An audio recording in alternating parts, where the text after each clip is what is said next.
You are going to make an app called Three Places or some other clever name.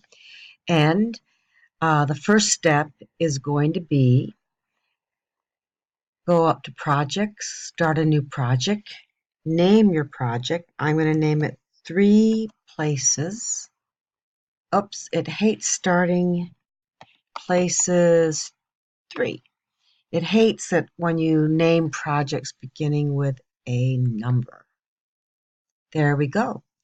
So the first step is to upload your media. Your media is the images and sound effects that you want.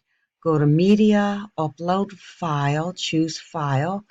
I put all my file in a Downloads folder. So one by one, I'm going to go ahead and just upload my three backgrounds and my three sound effects and my three images.